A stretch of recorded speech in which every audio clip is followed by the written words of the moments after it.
Tidestone webpage. But I just wanted to start out and talk a little bit about Tidestone. And, you know, Woodford, who's on the phone, knows us.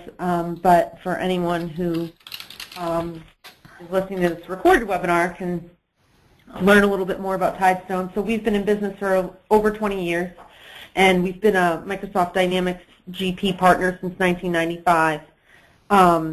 You know, what we really thrive on here is improving business and financial processes for our customers. And we also offer specific Tidestone products such as macros, for example, to help you do this. We also have a lot of knowledge with the best ISV products, Greenshades being one of them, that are out there and that will work with you, and we will work with you to implement those along with the ISV partner.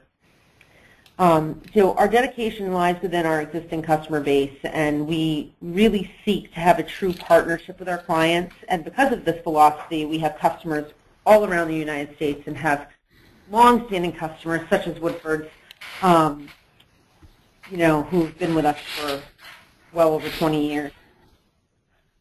So know that we actually do offer Dynamics GP in the cloud now.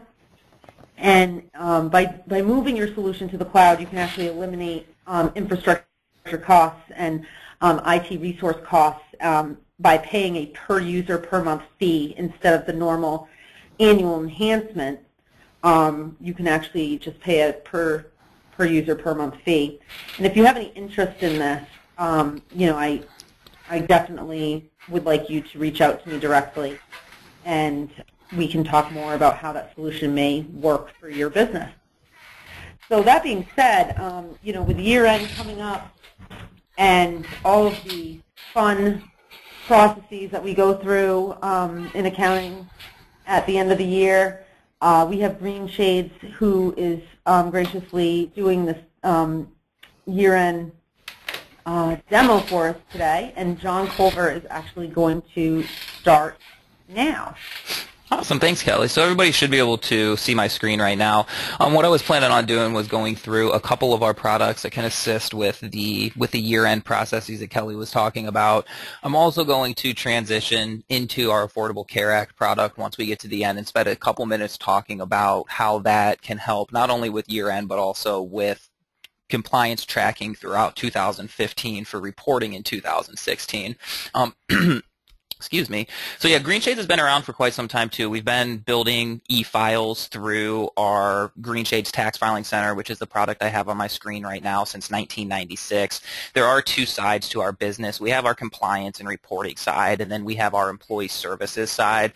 So on the compliance and reporting side, which is what we're going to be focusing on today, we have a wide range of products available, starting with our 1099 solution for reporting to the IRS, and then our W-2 solution for reporting to the Social Security Administration, certain states, and also to localities in those states. We have a bunch of other solutions that integrate with the payroll module, for example, a BLS multi-worksite reporting, where we can extract information to build custom 401k contribution reports. And then we do all of the payroll tax submissions, not only through the product that we'll be talking about today, but also through a hosted solution that we have that lives in our portal called the Payroll Tax Service.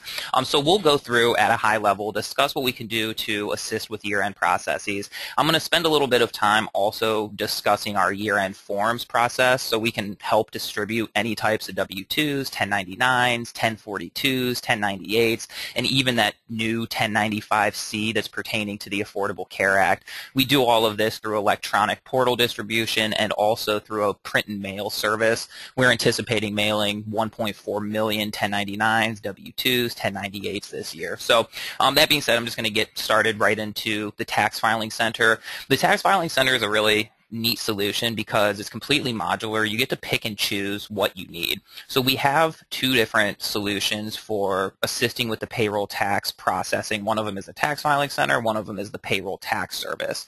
So the Payroll Tax Service, which is something we're not going to discuss today, we can if that's something that you'd like to at some point, but it's going to be set up as a core module and state and then local packages added on. The core module handles all of the federal reports and payments, and then the the core module handles all federal reports and payments. State module does all of the state SUTA reporting, W-2 reporting. Local module will do the same things for localities that you have to report in.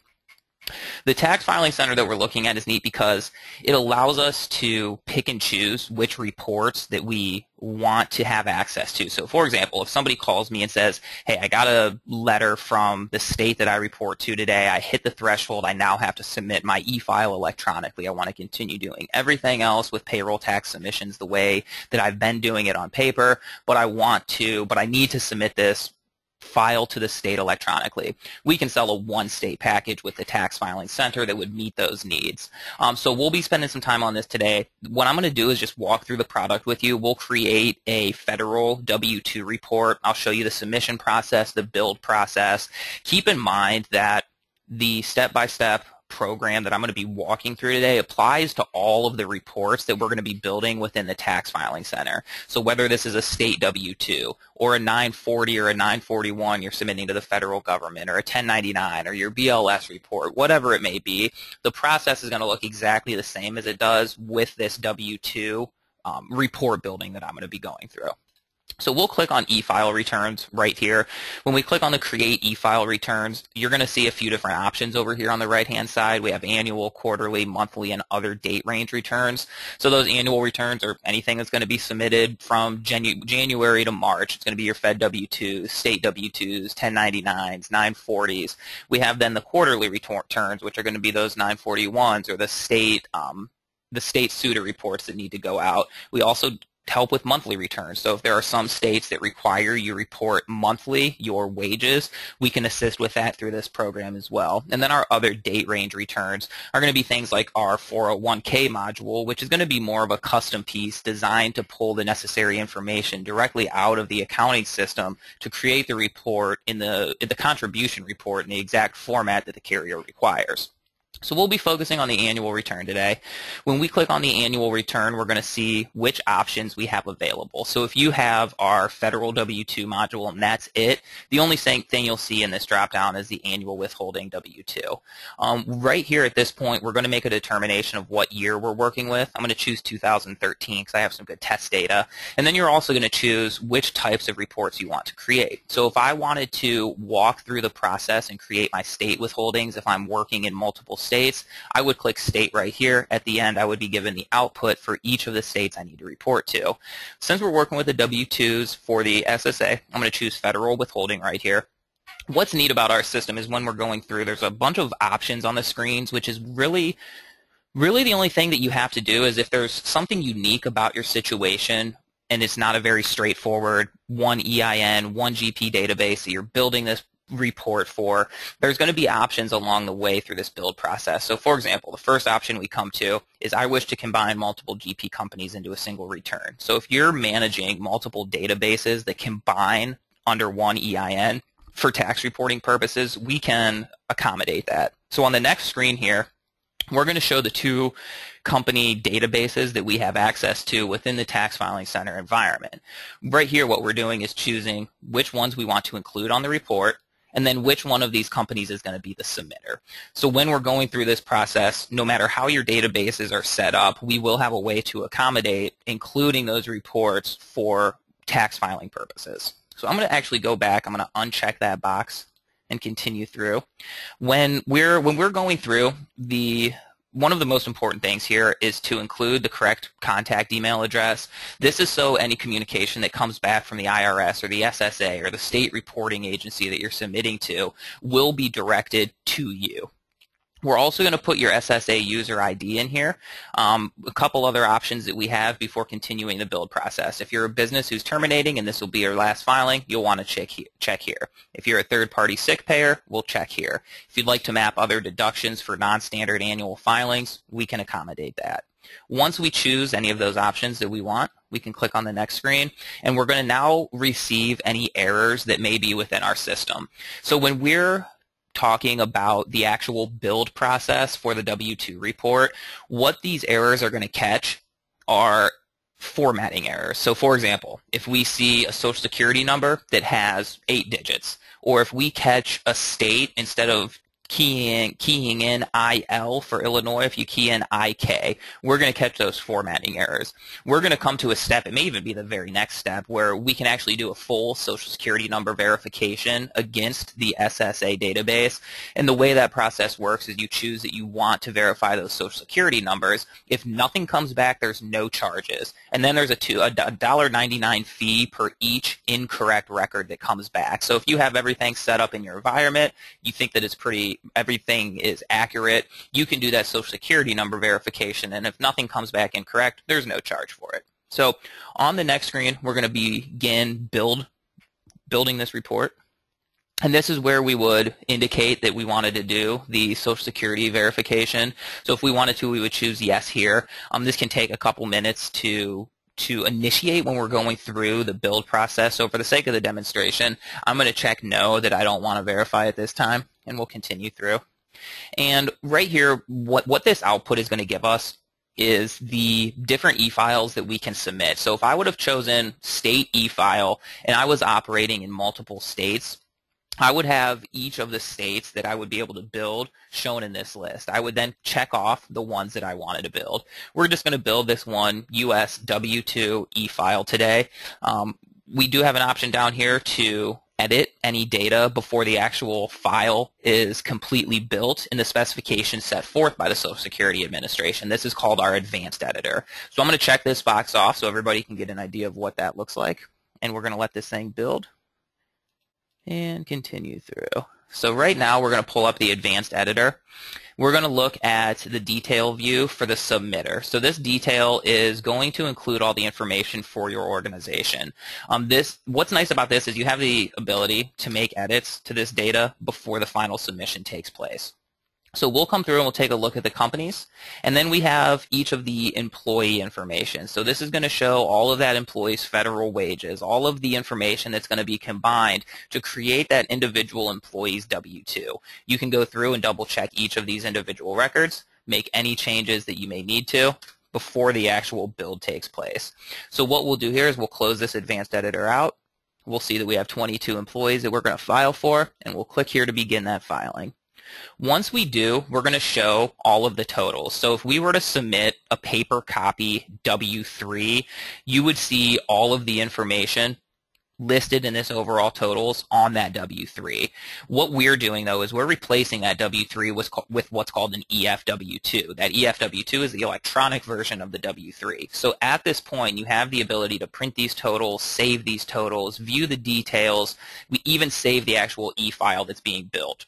When we continue through to reach the final submission process, we're going to ask to have this automatically submitted or manually submitted. So Greenshades can actually log into the Social Security Administration servers and securely transmit the W-2 information. Once this is all successfully sent over to the IRS, you will be contacted and be let know that this file was submitted successfully and accepted by the IRS. And you're going to receive those email notifications through the address that you input into the system when we were on one of our first steps.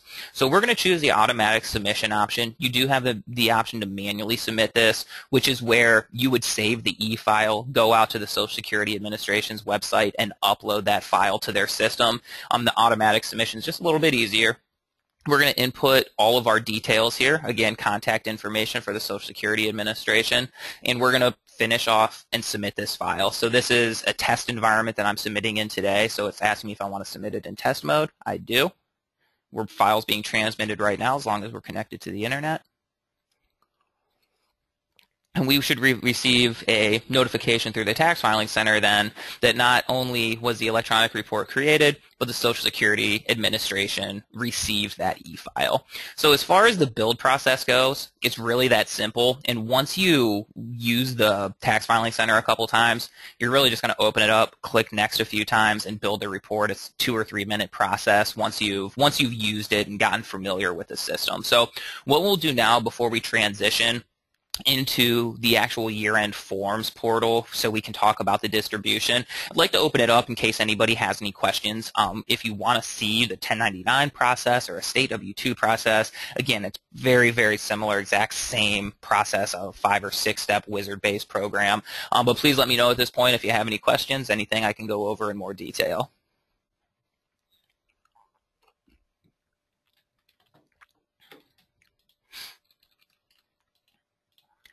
All right, what we'll do then is let me switch over to my hosted environment here.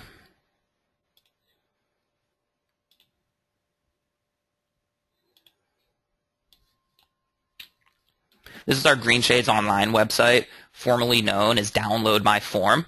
This is where we're going to manage all of our W-2, 1099, 1098, 1042, 1095 access for employees. A lot of those forms have the ability to be posted online, W-2s being one of them, so we can go through an electronic approval process for employees. So in January, when those W-2s get posted to the portal or those W-2s are created, an employee will have the ability to come out to our portal, sign in, get their W-2 electronically, which then releases you from the liability of having to issue that employee a paper copy. And this process is actually built very nicely because we do a real-time tracking of all employees that access their W-2 electronically. So at any time in January, you can sign into the portal, see exactly who it was that got their W-2s electronically, so you know who you still have to distribute to. So there are a couple options when it comes to distributing those forms to the employees that did not receive them electronically. You can either use our print and mail service like I discussed earlier. Again, we mail over 1 million forms every single year. You can just say that all of the employees in my organization that haven't gotten their W-2s through the portal will Greenshades print and mail them. You also have the ability to download the PDF W-2s that we create and then print them to blank perforated paper and distribute them yourselves. We have a paper supplier because we distribute so many year-end forms, and we get a really steep discount on that paper. We pass that along to our clients. So if you'd rather go the route of printing and mailing yourself, you can just purchase the blank perforated paper through us. It's $15 for a bundle of 100 pieces of paper and 100 envelopes. You just print the PDFs that were created onto that blank perforated paper, pass them out to your employees. So let's get logged in.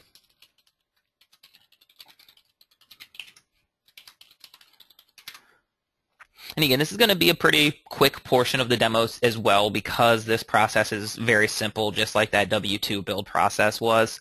What we're going to do here is look at our year-end forms from 2013. What's really nice about this site is that we break up the different form sets for you.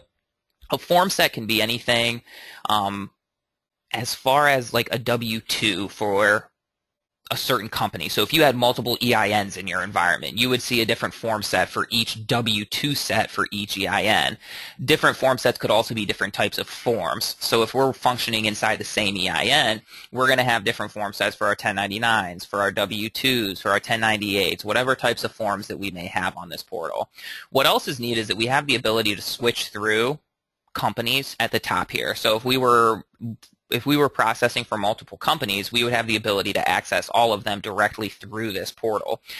And then one other piece that is really neat when it comes to access to the portal is that once we have an administrator signed up, you can grant limited access to other administrators. So for example, if you had an AP person that was doing all of your 1099s, you could grant that AP person access just to 1099s, and they would be locked out of all of the W-2 form sets. And vice versa, if you had somebody that was just in here to process W-2s, you could lock them out of all of the 1099 form sets.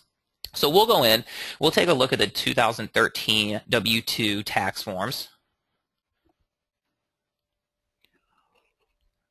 And this is where the actual distribution is going to take place. Whether you print and mail everything using Greenshades, or you, or you print them yourselves. I just got thrown off because I saw a question on here that I didn't see a couple minutes ago. It said, somebody asked if you edit the file, will it sync back into GP automatically? So if you make any edits through the advanced editor in our system, it does not sync back into Dynamics GP. We would always recommend to go into GP, make those changes, and then run that tax filing center again to pick up those changes. We give you the ability to make edits to that data, so if you need to do it on the fly, you can. Make sure I didn't miss anything else. Okay. All right, so now we're over here. We're looking at the 2013 year-end forms for Greenshades University. As far as the actual process for distribution goes, we'll run through this step-by-step process, and then there's just a couple other pages that I want to show. So the first thing we're going to do when we're initiating the distribution is start here with the company setup. Again, since we're transferring all this information directly from your GP environment, we are going to have the details. On the next screen here, it looks like we have some formatting errors that we're going to want to take a look at.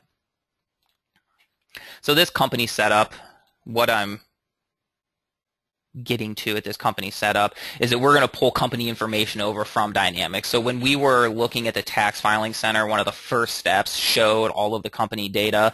That's generally what's in the complete company setup screen here when we're talking about W-2s. It's going to pull all company information over, give you the ability to make edits to any of that on the fly if you need to. The next step here is to resolve warnings with our forms. So it looks like we have quite a few because of the nature of this database. This is all test information. So there was a Social Security number verification ran apparently in this environment, and it looks like we came back with a lot of employees that their name does not match their Social Security number. What we'll do is go back and continue on to step 3 at this point. So right here on step 2, we're really just going to show you that you have those errors. You're going to receive an actual report from the Social Security Administration outside of this system, so you can address those changes, make those changes in Dynamics. Step 3 here is verifying the W-2 form totals. So again, just like in the tax filing center, we're going to give you a breakdown of all of the details that would be included on that W-3 or the EF W-2 report that's being submitted to the SSA. So that's all we're doing right here is giving you all of the totals that are going to be included. The next step is managing employee access. When we transfer W-2 information over from Dynamics GP, it doesn't automatically get posted online. You have the ability to go through, check the W-2s, make sure everything is accurate, and then once you're ready to put them online for employees to access, you'll just toggle this over to yes. Once you toggle that over to yes, employees will then be able to access their W-2s through the portal and start consenting to receive them electronically rather than through paper. So in here, step number 5, we can email employees with links to W-2 forms. It's a pretty self-explanatory step. An email is going to be populated. You can choose who you want to send it to, push those emails out. It'll give the employees a link to the portal and, more importantly, directly to the pay history section of the portal where they can access that W-2. The last piece we have in here is the distribution of the W-2s to employees. What we'll do is we'll look at the distribute remaining W-2s yourself by 1/31/2014 so you can get an idea of what this looks like. So when we're distributing the W-2s, or after distribution takes place and you come out here in June and you just want to download a copy of all these W-2s, you're going to do that through this new download batch button. So when we click on the new download batch button, we're going to have a couple options. If we're looking at a situation where it's June, July, August, and we just want to download these files for a permanent record, we're going to choose all tax forms in this workspace. If you're looking to download a file so we can give you the W-2s that still need to be submitted on paper to the employees, you're going to want to choose all tax forms that must still be issued. So this is going to exclude downloading any of the employees that access them electronically. So when we continue through, we're going to show you all of these warnings again so you can make those adjustments before the W-2s are actually created. Next screen here is going to show us all the totals. And now we're going to click on the option up here to download a PDF of these forms for your computer. You also have the ability to create a CD. John, it looks like we have a question. Oh, I'm sorry. On the Employee Information tab, we noticed an option to use TurboTax. Can we get more information about this feature? Yeah, so we have a direct integration with the TurboTax website. So if you've ever used TurboTax.com to complete your 1040, when you're going through the initial process with TurboTax, they ask you if you have an electronic if you work for an organization that gave you an electronic W-2 that you can import your information with. So what you can do is when you're going through the TurboTax process, you can indicate what company you work for. We're automatically going to have that data available for TurboTax to port in. So when you're filling out your 1040, your 1040EZ, you don't have to manually input all of the W-2 information. It's automatically going to be ported in from the electronic W-2 that we created if you initiate that process. Make sure I didn't miss anything else. Sorry if I have my GoToMeeting pane on my other monitor, so I'm missing the questions. Okay, looks like we got everything answered. Keep shooting those over if anything comes up, please. All right, so where we were at here is we were talking about the options for receiving permanent copies of these W-2s if we were going to be downloading a batch. So we have the ability to download a PDF of these forms. This is going to be something that you can save as one file. It'll contain all of the W-2s. You get to choose how you want that file sorted. Last name is a pretty simple option. Excuse me. This way, if somebody comes up to us, let's call it 5 years down the road, and they need their W-2 from a certain tax year, you can access this file, search by last name, and since it's an actual PDF, you'll be able to print that to blank computer paper. So that's one of the really neat advantages about using our system compared to having the W-2 information stored only in Dynamics. Because in Dynamics, if you need to reprint, you'll reprint from the templated paper. In our system, you have the ability to print to blank paper, or even just save the PDF and email it. So once we choose here that we want to go the download route, we'll choose how we want it sorted. We're going to also get to choose how we want the paper formatted. So if we want the 2-part paper, if we want the 4-part paper, whatever it may be, we'll get to put those options in place. Once we've continued here, the batch is going to be created and it'll be ready for us to download. So again, the W-2 distribution process is simple with our system. What I'm going to do is I'll just log in real briefly to the employee side of this portal so you can take a look at what the employee will see when accessing their W-2 electronically. So inside of this portal, we have a bunch of different modules available for employee services. Under pay history, we post 2 types of documents to pay history, earning statements and W-2s. We'll obviously just show the W-2s today because we're talking about year end.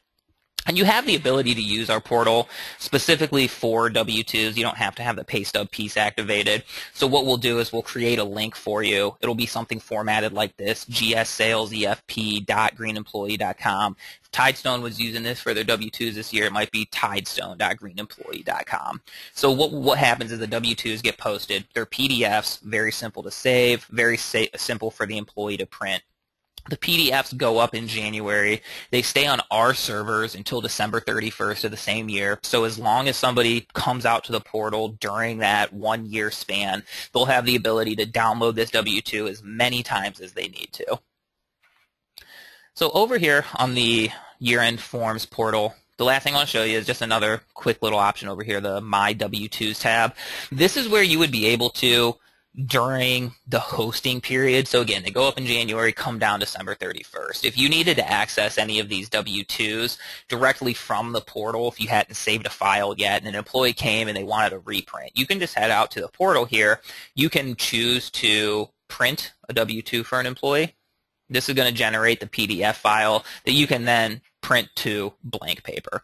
So again, a very simple process here. You're going to get to choose how the W-2s are formatted, if you want the 4-up paper, if you want the 2-part W-2s, and then we'll be able to assist with the entire distribution process. So we'll pause here for a minute, see if any questions come in. What I was planning on doing then from this point was jumping over and discussing the ACA piece. So I'm going to get my program switched up here. If there's any questions, let me know.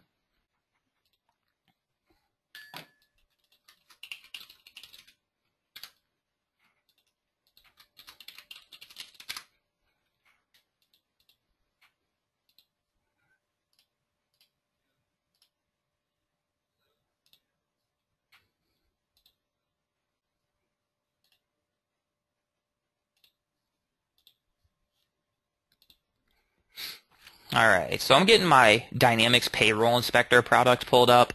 Do keep in mind that we have 2 solutions that handle the Affordable Care Act compliance.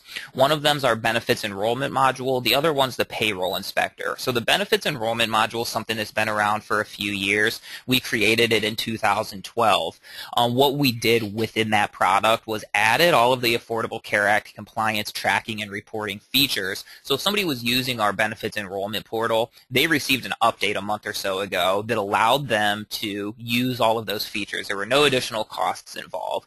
What we also did was create a standalone product called the Dynamics Payroll Inspector because we have a lot of clients that use another portal for benefits enrollment or they don't want to go to an electronic portal. So we wanted to have an option available for people that just needed help with Affordable Care Act. So when I'm going through this product, do keep in mind that all of the features, all of the workflows, all of the logic built into this product also applies to our benefits enrollment portal. So if the benefits enrollment is something that you're looking for at this point, it's definitely advantageous to take a look at it now versus the payroll inspector, because all of the Affordable Care Act compliance is built in.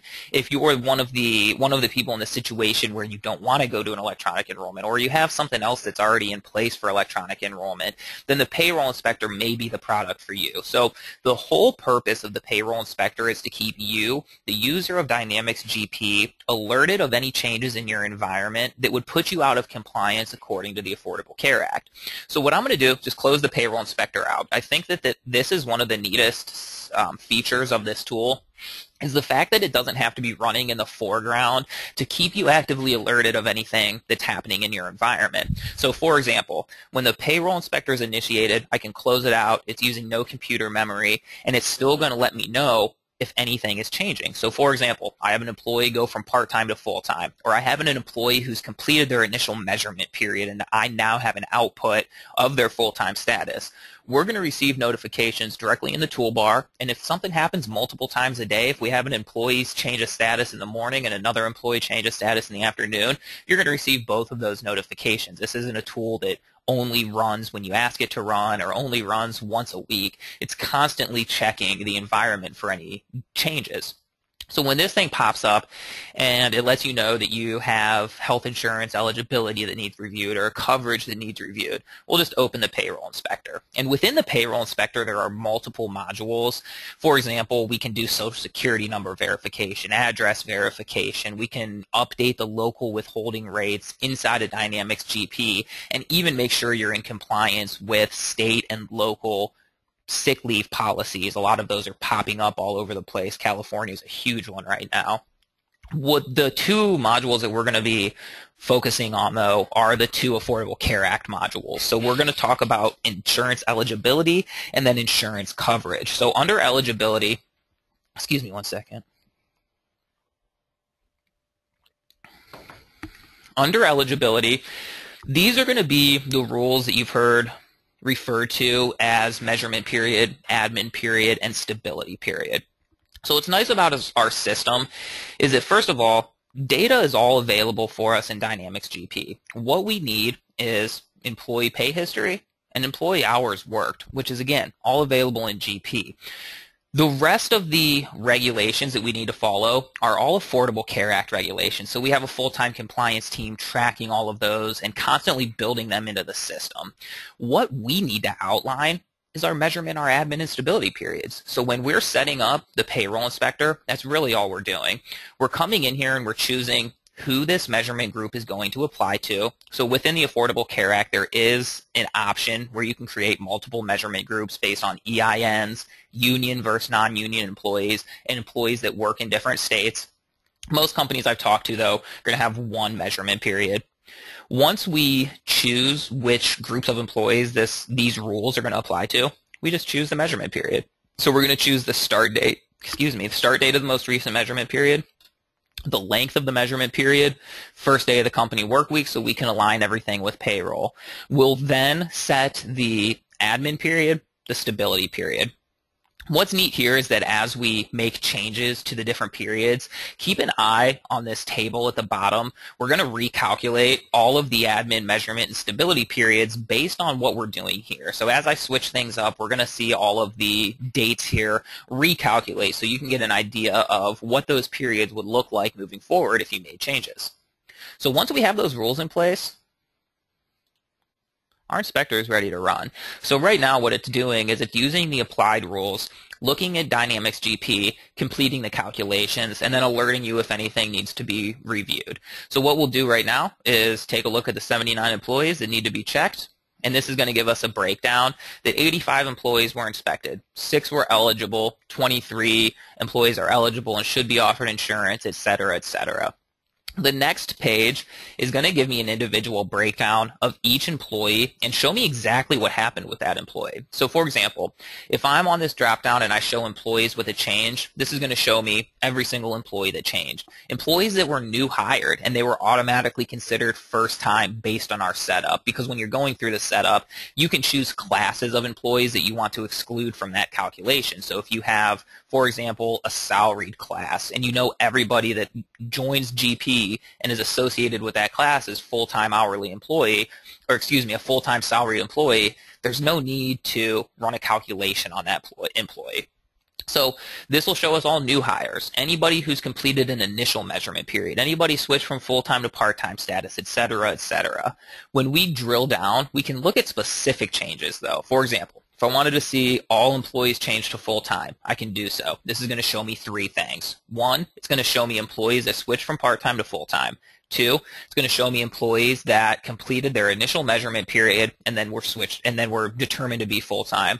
Or it's going to show me an employee that was added to the GP environment that's automatically considered full-time and is excluded from the calculation. So what we're looking at here is the list of employees. Janie Clayton is an employee that completed their initial measurement period and was determined to be full-time. In my opinion, I think that's one of the most important aspects of the payroll inspector is those new hires that come in, because when we're setting the measurement, admin, and stability periods, what we're doing is we're outlining a framework of the amount of time that an employee has to complete to look at their hours. So when we're setting up the time periods, let's call it Jan 1 to, or the measurement period, let's call it Jan 1 to December 31st. We're using a 12-month period. Anybody who currently works at your organization, that's the period that we're going to do the calculation on. Let's say you hire somebody on June 27th. That employee's initial measurement period is going to be July 1st to June 30th. So in July of the following year, there's going to have to be a calculation made. It can be tricky to track all of those employees, especially if you have a lot of new hires coming into your organization. So the payroll inspector keeps track of those employees for you. Once they complete that measurement period, you're going to receive a notification down here in the toolbar. You'll be able to access the portal. We'll see that Janie Clayton completed their first year at the job. She's now considered to be full-time. We have a couple options. We can ask to be reminded later, meaning I'm going to close the payroll inspector. Next time it runs, it's going to pop up this same notification. I can ask to ignore this, meaning I'm not going to receive anything else on Janie Clayton until she changes statuses again. Or I can update dynamics with suggestions. So when we were starting this process, I did mention that the whole purpose of this program is to keep you, the users of GP, notified. What we do is we go back and we touch a field in Dynamics GP for you so you can store that full-time status. We have people that don't want to store the full-time status in GP. They just want the notification that an employee switched to full-time. So whether you push that back into the Dynamics environment or you don't and you just go through the enrollment process with this employee by walking over and handing them their documentation and telling them to fill it out, this is going to populate the notifications for you. So the last thing I wanted to talk about was the affordability, the eligibility, the look-back period, measurement period, admin period. It's all pretty straightforward stuff because we're really just outlining some periods of time that we're going to do a calculation over to determine if somebody's average hours worked per week are 30. The next piece we're going to talk about here, the affordability, is a little more in-depth and a little bit more difficult to get a grasp on exactly what the IRS is looking for. You know, we're still getting updated notifications regularly about changes in regulations and whatnot. So before we jump into the affordability piece, anybody have questions on the eligibility piece? All right. What I'm going to do here, same exact thing we did with eligibility, show you the settings briefly, and then go through a fix process. So right here, when we're looking at the coverage widget is what we call it, the first determination you're going to make is, do you use benefits in GP or do you simply use payroll? Looks like we have a question. How does the software determine part-time versus full-time? Is it calculated based on hours, on worked hours, or does it come from a field change? So we're actually looking at the transactions on UPR 3030 inside of Dynamics, and what those transactions show us is the number of hours worked per pay period per employee. So we're taking that length of time, that measurement period, and we're looking at all the hours worked per employee over that length of time. Then we're giving an average number of hours worked per week. So it is using employee information, real-time employee information, to make that determination. Okay. So again, if there are any other questions, I'd be happy to go back and touch on eligibility. You can shoot those over through the chat window, or any questions that come up while going through this. So we'll get back to the coverage tracker here. Again, first thing we're going to do is choose whether we use benefits inside the HR module in GP or if we're using payroll as a standalone product.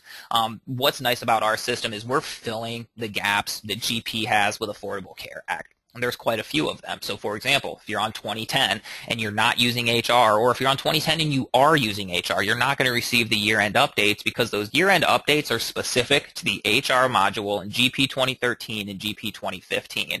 And the new fields that are available are simply going to give you a place to track this information, a place to store the data. The calculations and determinations are the tricky part. Storing it is not difficult. So if you're not using 2010, or if you're not using HR, or if you haven't upgraded to 2013 and you don't have these fields available, there is no need to fret because this product is going to store all of that monthly tracking information for reporting purposes come January. So what we're doing here is choosing if we use HR or just payroll. If we're just using payroll, no big deal. We're going to track back to the benefit and deduction codes for the minimum essential coverage and the minimum value plans at each coverage level. So if I come in here and I look at an employee plus spouse coverage, you can see that we're looking at insurance plus one dependent. As I add my minimum essential coverage, you'll see them added to the minimum value plan options as well, because for a plan to meet the minimum value, it has to meet minimum essential coverage. So we're choosing these in this list. We can choose more than one if we'd like to, and then we're choosing the minimum value plans down here at the bottom at the coverage level. That's the setup. It's that simple. We go back to the home screen. We're now ready to fix any changes that need to be fixed. So when we click Fix Now, we're again going to get a full breakdown of the employee base. So we're going to show you that we inspected this many employees. This many employees are out of compliance. Give me just a second here.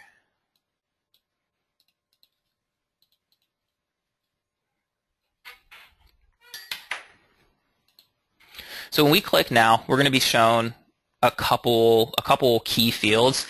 The most important thing that you're going to want to look at in here is the minimum essential coverage. This is that 95% offered minimum essential coverage threshold that we're trying to hit. Once you offer 95% of your employees minimum essential coverage, you're within compliance.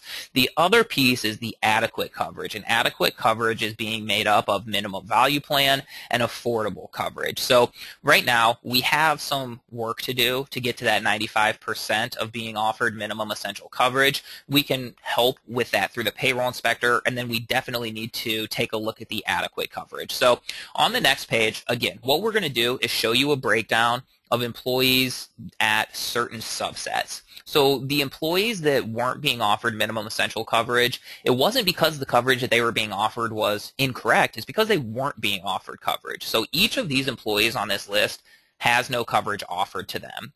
What we can do with the payroll inspector is come in here and take a look at this and make changes to make us in compliance. So for example, if I click that eligible button and I have the employee waived over here, that employee is now we're going to be in compliance with that employee now because it says that we offered them that option even if they waived it. The other piece that's going to be more of a concern to us is the inadequate coverage. It's simple to offer an employee insurance. What we have to look at here is, are we offering the right insurance now? So these two employees are being offered insurance that doesn't meet the minimum value plan, and it's not affordable. So if we pull up the full details, we're going to get a complete breakdown of exactly what's happening in this situation. So if we read across this list, it's going to let us know what we're doing, why we're out of compliance. What's really neat about this system is that the codes that are being generated per month per employee are there's quite a few of those codes that we'll have to include on that Form 1095-C that goes to the employee. So as we're mapping back to Dynamics benefit and deduction codes to determine that these plans meet minimum essential coverage, minimum value plan, and they're offered at the affordable level, we're going to track per month those codes. And that's what we're looking at right here with these checkboxes. So these checkboxes are indicating that we are in compliance with each month going throughout the year. So across the top here, we're going to have the ability to make changes to this date if we need to. We know that sometimes inside of Dynamics GP, you might not have listed that you had an employee on a certain benefit at a certain time. So we allow you to go back and make any changes to this. If we find that the employee cost is too high, so for example, it tells me up here the last sentence in this paragraph that in order to offer this employee affordable coverage, the monthly employee cost must be lower than $131.79 for employee-only minimum value coverage. So if we came in here and this was at $150, we would have the ability to make an edit to get under 150 or to get under the 131.79. We'll make the change to the employee cost, and we can ultimately synchronize that back into GP. So we're changing the cost of that plan for that employee to push us into compliance. The other piece that this tool does real neat is the dependent tracking. So if you are a self-insured organization, you're going to have to track dependents and report those on 1095-C as well.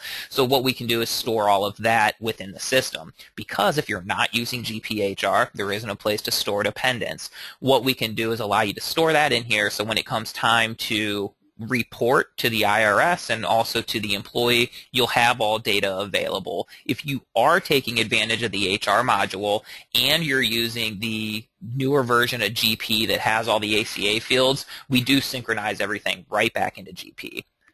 So the question that just came up, how does the ACA monthly coverage data integrate back into GP? So that's basically what I just covered. What we'll do is we'll generate the code within our system, and then in GP, if you look at the new fields that are going to be available, there's basically going to be a field per employee per month, and that field is going to hold the code. So once we generate the code and we determine what code is applying to that employee per month, then this is all going to synchronize back into Dynamics. So when we install this tool, it can be installed on an unlimited number of machines. It works with an unlimited number of databases, an unlimited number of EINs, and what we do is we toggle back and forth between those connections by simply entering this login information. So we released the test version of this product on 9/22. We installed it. It was the eligibility tracker. We were waiting for the affordability piece to be released. It released this week. I downloaded the payroll inspector, the live version of it that I'm showing right here, and this is really the extent of the installation. You download it from the internet. This piece pops up. It asks you what server you're going to log into, what database,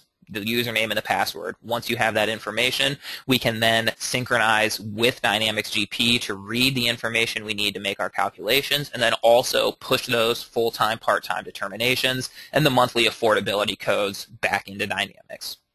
So as far as the payroll inspector goes, those were the two pieces I wanted to cover. There's a couple other things in here that we could discuss if you wanted to get into more detail, which we can do at some time if you'd like to. But at this point, we'll open up again for any questions and any closings from Kelly. Yeah, so thank you so much for taking the time to do this today, John. I hope everyone found it useful. Are there any questions? Good. John, thank you again. Hey, not a problem. Thanks for having me. Awesome. Okay, well, thanks, guys. I hope you have a great holiday. All right, bye-bye, everybody. Bye-bye.